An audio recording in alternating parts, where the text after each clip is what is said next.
Hello friends, आज मैं आप सभी को बताने वाली हूँ नवरात्रि स्पेशल पूजा सामग्री में कौन कौन सी चीज़ें रखती हैं, कौन से सामान रखती हैं जो हम लोग की नवरात्रि व्रत में बहुत ही इम्पोर्टेंट है। चलिए जान लेते हैं। अगर नवरात्रि का व्रत कर रहे हैं तो ये चीज़ ज़रूर से मंगाइएगा और हर एक चीज़ थोड़ा थोड़ा करके ज़रूर मंगाना चाहिए। चलिए वीडियो को शुरू करते हैं। मैं आपको बताऊँगी कि कौन सामग्री में क्या चाहिए और कलश घट स्थापना के लिए क्या चाहिए और जो हम लोग जौ उगाते हैं, जौ के लिए कौन कौन सी सामग्री लगती है तब हमारी जौ उगती है ना। और अखंड ज्योति जलाने के लिए हमें कौन सा उपाय करना चाहिए, किस चीज़ का पूजन सामग्री भी बताएंगे। चलिए हम देखते हैं कौन कौन सी आपको सामग्री बता रहे हैं। सबसे पहले आप सभी को जय माता जी और नवरात्रि की हार्दिक ढेर सारी शुभकामनाएं आप सभी को। और माता रानी की जय, क्योंकि माता रानी का ही इस समय चल रहा है। सोमवार से नवरात्रि का पर्व शुरू हो रहा है और आप सभी को नवरात्रि की हार्दिक शुभकामनाएं। वीडियो को शुरू करते हैं। फ्रेंड्स, वीडियो शुरू करने से पहले आप सभी से एक रिक्वेस्ट है, अगर वीडियो पसंद आए तो प्लीज़ वीडियो को लाइक और चैनल पर आए तो चैनल को सब्सक्राइब अवश्य कीजिए और अपने दोस्तों के साथ शेयर जरूर कर दीजिएगा। चलिए वीडियो को शुरू करते हैं। दोस्तों, पहला है चौकी पाटा। चौकी पाटा एक ले लीजिएगा। अगर चौकी नहीं है तो आप कोई भी पाटा, जैसे कोई भी लकड़ी वगैरह होता है, थोड़ा सा फैला हुआ चौड़ा होना चाहिए, वही आप थोड़ा सा ऊंचा ले लीजिएगा, है ना। तो लकड़ी भी ले सकते हैं या फिर चौकी जो पूजा पाठ करने वाला होता है वो भी ले सकते हैं। अगला है लाल वस्त्र। माता के लिए लाल वस्त्र लेना है, 1.25 मीटर हमें चाहिए लाल वस्त्र। और माता की एक फ़ोटो लेना है, प्रतिमा जिसे हम फोटो कहते हैं। आप चाहें तो गत्ते का भी जो फोम का रहता है वो भी ले सकते हैं या फिर शीशे का भी मिलता है, मिट्टी का भी मिलता है प्रतिमा। तो आप लोग के पास जो भी है प्रतिमा, बस माता रानी का प्रतिमा होना चाहिए। कहते हैं जहाँ मानो तो वहीं भगवान है। तो आप लोग मिट्टी का भी माता रानी का प्रतिमा ले सकते हैं या फिर शीशे का है तो आप वो भी ले सकते हैं या फिर गत्ते का भी है। तो आप लोग एक प्रतिमा ले लीजिएगा। अगला है गणेश फोटो। गणेश जी की फ़ोटो ले लीजिएगा। मूर्तियाँ होती हैं, मिट्टी की मूर्तियाँ होती हैं, या फिर नहीं है तो आप लोग थोड़ा सा गूगल ले लीजिएगा, उस पर गौरी गणेश बना दीजिएगा। जैसे कलश रहता है ना, कलश पे आप लोग गौरी गणेश बना दीजिएगा। और उन्हें मूर्तियाँ नहीं है तो आप लोग जो भी मूर्तियाँ हैं आपके पास, आप उन्हें गणेश जी के नाम से आपने अर्पित कर दीजिएगा, है ना। अगर है तो कोई बात ही नहीं, आप लोग गणेश जी की एक फ़ोटो या फिर मूर्ति रख सकते हैं। और सुपारी भी लगेगा। नवग्रह यंत्र धातु। नवग्रह के लिए यंत्र धातु, एक कोई भी यंत्र के लिए धातु यानी कोई भी चीज़ लेना है आपको। जैसे चावल, 9 सुपारी, यानी धातु, यानी धातु जो है वो कोई भी मिट्टी वगैरह का कोई भी चीज़, कटोरी या फिर कोई भी, जैसे परी कहते हैं, इतना बड़ा रहता है तो आप लोग ले लीजिएगा एक, क्योंकि उसमें चावल रखाएगा। या फिर अगर आपको नहीं नवग्रह के लिए धातु चाहिए तो आप लोग स्टील की भी कटोरी में या फिर प्लेट में रख सकते हैं चावल। और 9 सुपारी होना चाहिए, नहीं तो आप लोग जितना चाहें, बस आपको अपने अनुसार ही करना है। और 9 सुपारी ले लीजिएगा। और 16 मातिका चावल ले लीजिएगा। 6 सुपारी है और 6 सुपारी है। और हल्दी की गांठ एक ले लीजिएगा। एक हल्दी की गांठ लगेगी जब हम लोग मातिका की एक कलश रखेंगे तो उसमें वहाँ हमारी चावल लगेगी, सुपारी और हल्दी की गांठ लगेगी। लाल चुनरी माता जी के लिए चाहिए, 1 या 2 ले लीजिएगा, क्योंकि एक चाहिए हमें माता रानी को उड़ाने के लिए चुनरी, और एक चाहिए हमें नारियल पे उड़ाने के लिए। नारियल पे हम जब नारियल रखते हैं तो उसके ऊपर से चुनरी रखा और उसके बाद से हम लोग पूजा शुरू करते हैं। तो आप लोग को 2 चुनरी ले लेनी है, छोटा छोटा वाला। और पंचामृत चाहिए। विग्रह स्थान प्रथम दिन दूध, यानी प्रथम दिन दूध, यानी थोड़ा सा ही चाहिए, लेकिन हर दिन आपको दूध चाहिए। प्रथम दिन आप चाहें तो हर दिन जा सकते हैं, अगर नहीं मिला है तो आप लोग, लेकिन पहले दिन दूध जरूर लाना चाहिए, क्योंकि पहली नवरात्रि बहुत ही अच्छी होती है और माँ दुर्गा की बहुत ही बड़ी कृपा प्राप्त होती है। तो प्रथम दिन तो दूध लाना ही चाहिए।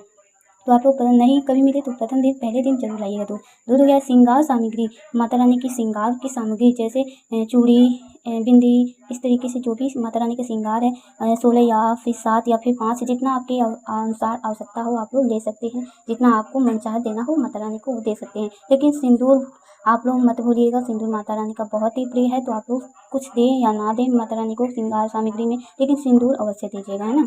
अगला है कलश घट स्थापना सामग्री, यानी कलश घट स्थापना के लिए हम लोग किन किन चीज़ों का प्रयोग करेंगे। कलश लेंगे मिट्टी का, या फिर आप लोग स्टील का भी ले सकते हैं, लोटा वगैरह। और एक मिट्टी का भी होना चाहिए, क्योंकि मिट्टी का कहते हैं बहुत ही महत्वपूर्ण होता है कोई भी पूजा पाठ में। तो हमें नवरात्रि में अक्सर मिट्टी का ही प्रयोग करना चाहिए। जो भी कलश वगैरह है पड़ा हुआ है तो आप लोग सारा मिट्टी का ही किया जाता है। अगर नहीं मिला आपके जगह तो आप लोग कोई बात नहीं, आप लोग इसकी भी कर सकते हैं उसे। और मिट्टी भी कलश एक मिट्टी का हो गया, धातु और जल, गंगा जल। जो जल होता है सादा भी आपको जल चाहिए और गंगा जल भी चाहिए, दोनों जल आपको आवश्यक है। आम के पत्ते ले लीजिएगा 5 या 7 या 11। आम के पत्ते इसलिए लगेंगे क्योंकि कलश पे हम लोग जब भी कलश रखते हैं तो उस पर खाली कलश नहीं रखते हैं हम लोग, जैसे इस तरीके से करके, ऐसे करके इस तरीके से, और उस पर हम कलश पे रखते हैं आम के पत्ते। या फिर पत्ते में, आम के पत्ते में चाहे तो 5 पत्ता हो या फिर 7 पत्ता हो या फिर 11 पत्ता हो, उसी अनुसार से रखना चाहिए।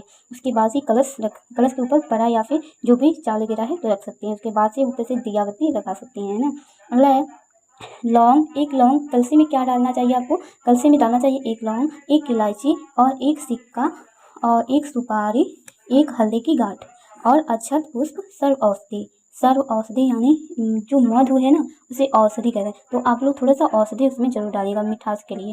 माता रानी को औषधि बहुत ही प्रिय है और उसमें पुष्प, अक्षत सारे ये जरूर डालिएगा। उसके बाद ही आपको ये अच्छे से कलश में जितना सामग्री है एक भी मत छोड़िए, क्योंकि ये बहुत ही इम्पोर्टेंट ये चीज़ें हैं, तो आप लोग इसे ज़रूर से नोट कर लीजिएगा। अगला है नारियल 2 ले लीजिएगा, एक माता रानी की प्रसाद में रखने के लिए और एक हम लोग कलसे पे रखेंगे। तो 2 नारियल लगेगी, पानी वाला, जटा वाला उसे कहते हैं जो उस पर रहता है ना, खूंचा जिसे कहते हैं, वो भी जटा वाला है। तो पानी वाला ले लीजिएगा नारियल 2। और पूर्ण पात्र एक कोई भी कटोरी वगैरह रहता है उसमें दान करने के लिए पूर्ण पात्र, उसे हम उसी पे रखते हैं, कलश पे ही, उसी को पूर्ण पात्र कहते हैं। तो एक ले लीजिएगा, उसमें चावल वगैरह भर के रखा जाता है।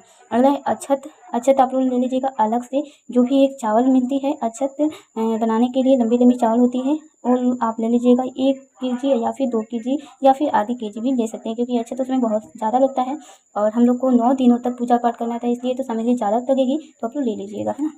आप लोग कलरफुल या सफ़ेद भी ले सकते हैं। कलरफुल चावल जो है उसे आप लोग कलर भी कर सकते हैं या फिर आप बिना कलर के भी आप लोग सफ़ेद चावल इस्तेमाल कर सकते हैं।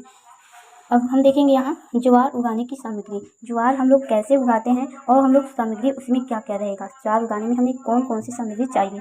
अब आपको बता दें कि जौ जो चाहिए वो 100 ग्राम होनी चाहिए। गेहूँ, जैसे गेहूँ के साथ, तो हमारी जौ एकदम फ्रेश होनी चाहिए और अच्छी होनी चाहिए, उसमें बिल्कुल भी कीड़े वगैरह नहीं होने चाहिए। और जो भी आप लोग जौ लाइएगा देख के लाइएगा, ताकि एकदम फ्रेश जौ हो, तभी हमारी माता रानी का जो जौ उगाते हैं अच्छे से घना और काफ़ी अच्छे से उगती है। और 100 ग्राम जौ ले लीजिएगा और सप्त धान ले लीजिएगा। सप्त धान मिलता है दुकान पे, मार्केट में मिल जाएगा। 1 या 2 दिन भिगोने के बाद ही सप्त धान इसे उसमें डाला जाता है। पात्र मिट्टी का धातु ले लीजिएगा, एक मिट्टी की कोई भी बर्तन ले लीजिएगा और मिट्टी शुद्ध स्वच्छ होनी चाहिए, पार्क का होना चाहिए। जैसे आप लोग मिट्टी लगती है उसमें माता रानी की, जैसे हम लोग जौ उगाते हैं ना, तो उसमें आप चाहें तो उसके क्या करते हैं, आप तो चाहें तो जो आप चाहें तो मिट्टी में भी उगा सकते हैं जौ, या फिर मिट्टी ना हो तो आप लोग बालू में, काफ़ी बहुत ही शुभ होता है बालू में उगाना जौ, तो आप लोग बालू या फिर मिट्टी, आप मिट्टी में भी बहुत ही अच्छे से उग जाएगी, उसमें काफ़ी जल्दी से उगती है, और बालू में थोड़ा सा काफ़ी समय लगता है, 2 से 3 दिन काफ़ी समय लगता है। तो आप लोग मिट्टी ही ले लीजिएगा, क्योंकि लेकिन मिट्टी जो है ना वो साफ़ सुथरी होनी चाहिए, एकदम अच्छी जगह की। जैसे आप लोग पार्क में चली जाइएगा तो पार्क में काफ़ी अच्छी मिट्टी मिलती है, और या फिर कहीं दूर अच्छी जगह पे जो जहाँ भी एकदम पेड़ पौधे हो और एकदम अच्छी सी मिट्टी साफ़ सुथरी हो, तो वहाँ की मिट्टी लाकर लाइएगा ज़रूर। तो आप लोग साफ़ सुथरी मिट्टी ही लाइएगा और उसके मिट्टी में ही जो और सप्त धान आप लोग उसमें डाल के बोइएगा। अगला है अखंड ज्योति का सामान है। अखंड ज्योति जलाने के लिए हमें कौन सी सामग्री चाहिए, अखंड ज्योति जलाने के लिए एक दीपक चाहिए, एक धातु या मिट्टी की होनी चाहिए, जैसे धातु या फिर पीतल का ही हो या फिर मिट्टी का दीपक हो। तो आप लोग काफ़ी आप लोग घरों में पीतल का दीपक जलाई जाती है, तो आप लोग पीतल का भी दीपक जला सकते हैं, या फिर मिट्टी का दीपक है तो थोड़ा सा बड़ा लीजिएगा मिट्टी का दीपक, क्योंकि हमें 9 दिनों तक अच्छे से हमें पूजा करना चाहिए और अखंड ज्योति जला रहेगा, तो थोड़ा सा बड़ा होना चाहिए अखंड ज्योति जलाने के लिए। अगर मिट्टी के ले रहे तो, अगर नहीं तो पीतल का है तो कोई बात नहीं, पीतल में अच्छे से जल जाएगी कितना भी रहेगा तो। और लंबी बाती एक होनी चाहिए, क्योंकि अखंड ज्योति जलाने के लिए एक लंबी बाती चाहिए, क्योंकि हमें अखंड ज्योति जलानी है तो उसमें काफ़ी समय तक दीपक जलना चाहिए, पूरी रात पूरे दिन अच्छे से 9 दिनों तक जलना चाहिए। तो इससे हमें इसलिए लंबी बाती एक पैकेट, या फिर आप लोग मार्केट में चले जाइएगा लंबी बाती मांगेगा वो लोग दे देंगे, है ना। अगला है देसी घी ले लीजिएगा, तिल का तेल ले लीजिएगा, आप चाहें तो देसी, क्योंकि दोनों लगेगा, देसी घी भी आधी ले लीजिएगा और तिल का तेल 1 लीटर ले लीजिएगा, क्योंकि ये पूजा पाठ में तिल का तेल हम लोग दीपक जलाएंगे, और देसी घी है जो हमें पूजा पाठ में काम आएगा। हमें सारी जगह पे देसी घी का इस्तेमाल करना है। तो इसलिए हमें देसी घी को थोड़ा सा आधा लीटर ले सकते हैं और तिल का तेल 1 लीटर ले सकते हैं, क्योंकि हमें पूजा पाठ 9 दिनों तक करना है। और अगला है अष्टदल कमल, कमल ले लीजिएगा। और चावल ज्योति के शीशा, ज्योति के शीशा क्यों लिखे हैं, क्योंकि ये आप लोग जो भी दीपक जलाती हैं तो आप लोग वैसे जला देते हैं, लेकिन कहीं भी हवा वगैरह बहता है तो दीपक बुझ जाती है। इसलिए हमें एक ऑर्डर करके या फिर आप लोग दुकान पे जाके एक शीशा, जैसे दीपक को इस तरीके से रखा जाता है तो ताकि जो भी हवा वगैरह लगे वो दीपक बुझे ना, तो आप लोग इसलिए ले लीजिएगा। वो काफ़ी अच्छे से होता है, तो उसमें थोड़ा भी बुझेगा नहीं दिया, तो वो ले लीजिएगा। अगला है पूजन सामग्री में क्या करेंगे, धूप बत्ती 1 पैकेट ले लीजिएगा, दीपक 5 या फिर 4 ले लीजिएगा, क्योंकि साइड माता जी के साइड हम लोग को दिए लगाने हैं, और इसलिए हम आप चाहें तो 4 या 5 ले सकते हैं दीपक। यहाँ अक्षत लेनी है, रोली लेनी है, चंदन लेनी है, हल्दी लेनी है, कुमकुम लेनी है। तो ये बेसिक सामान है, तो आप लोग ये दुकान से ले लीजिएगा। और जनेऊ ले लीजिएगा 3 या 4, या कच्चा सूत्र, या आप लोग जनेऊ दुकान पे मिलता है, किराने की दुकान में मिल जाएगा जनेऊ अच्छे से। जनेऊ एक गणेश जी के लिए चाहिए और एक गौरी गणेश के लिए चाहिए, और एक और वहाँ जो बाबा पूजा पाठ करवाते हैं वो आपको बताएंगे, लेकिन 3 से 4 आप लोग जनेऊ लगता है तो आप लोग ले लीजिएगा। अगर जनेऊ नहीं मिलता है तो आप लोग कच्चा सूत्र यानी रक्षा सूत्र को आप लोग जनेऊ बना सकते हैं। उसे 2 से 3 बार अच्छे से मोड़ कर फोल्ड करके आप लोग जनेऊ बांध के अच्छे से तैयार कर सकते हैं। रक्षा सूत्र बहुत ही माता रानी के प्रिय है, तो आप लोग रक्षा सूत्र का भी अगर ना मिले तो बना लीजिएगा। अगला है कलश मौली, यानी कलश, जो भी कलश हम लोग रखें तो उस कलशे पे हम लोग को स्वस्तिक बनाना चाहिए, और साथ में हमें मौली को अच्छे से कलश में साइड में बांध देना चाहिए कलश। इसलिए हमारी शुभ अच्छे से शुभता आती है और माँ दुर्गा प्रसन्न होती हैं। तो मौली 1 पैकेट ले लीजिएगा, क्योंकि मौली भी कई जगह हमें चाहिए। हाँ, सारे लोगों को हाथ में भी बनाया जाता है, बताया जाता है, और साथ में पूजा पाठ में भी इसे इस्तेमाल किया जाता है। तो आप 1 पैकेट ले लीजिएगा मौली। शहद ले लीजिएगा, इत्र ले लीजिएगा, खड़ी हल्दी ले लीजिएगा 16 या 5, लौंग ले लीजिएगा 25 ग्राम, इलायची ले लीजिएगा 11 या फिर 15, कमलगट्टे ले लीजिएगा 11, और कपूर 50 ग्राम ले लीजिएगा। हमें कपूर 50 ग्राम चाहिए, क्योंकि आरती वगैरह करनी है और पूजा पाठ करनी है, इसलिए हमें 50 ग्राम का कपूर का इस्तेमाल करना है। और 11 या 5 ले सकते हैं, आप लोग को अपने अनुसार जितना आपकी इच्छा आप लोग ले सकते हैं। अगला है सुपारी ले लीजिएगा 25 या 20 या फिर 5, आप लोग सुपारी तो मैं बताई हूँ, सुपारी ले लीजिएगा। पुष्प ले लीजिएगा, आप लोग पुष्प यहाँ कोई भी पुष्प ले सकते हैं, जैसे सफ़ेद फूल आता है, लाल फूल आता है गुड़हल का, वो ले सकते हैं, या फिर गुलाब का फूल हो, या फिर नहीं है तो आप लोग कमल का फूल भी ले सकते हैं। और अगर कोई भी फूल नहीं है तो आप लोग कोई भी फूल मिले, अन्य फूल, तो आप लोग ले लीजिएगा। दुर्वा ले लीजिएगा गणेश जी को अर्पित करने के लिए।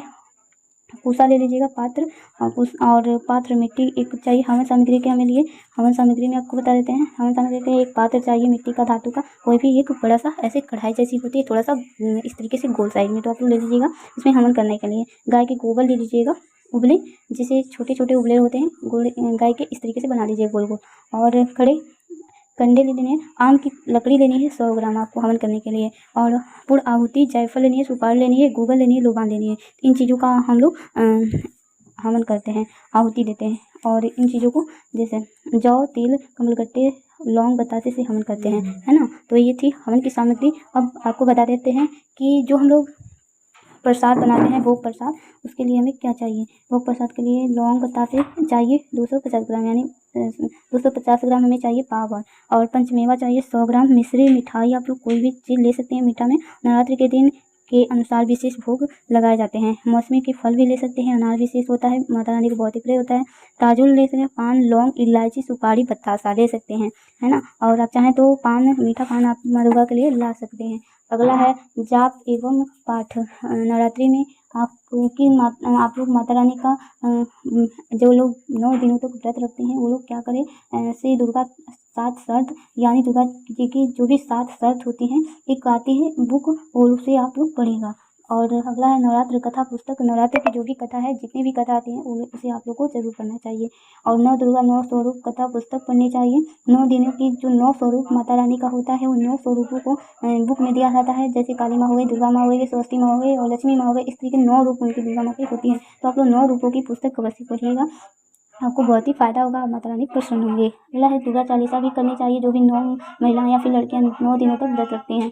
और अन्य कोई भी धार्मिक कथा आप लोग पढ़ सकते हैं। आप लोग विशेषकर रामचरितमानस का भी ज़्यादा आप लोग ज़रूर पढ़िएगा, क्योंकि नवरात्रि में काफ़ी वो फ़ायदेमंद होता है और भगवान विष्णु और भगवान राम बहुत ही प्रसन्न होते हैं। तो आप फ्रेंड्स, आज की हमारी ये वीडियो यहीं तक है। आप सभी को ये वीडियो कैसी लगी आप लोग कमेंट बॉक्स में ज़रूर से बताइएगा। मिलते हैं एक नई वीडियो में, तब तक के लिए bye bye, take care, take for your, thanks for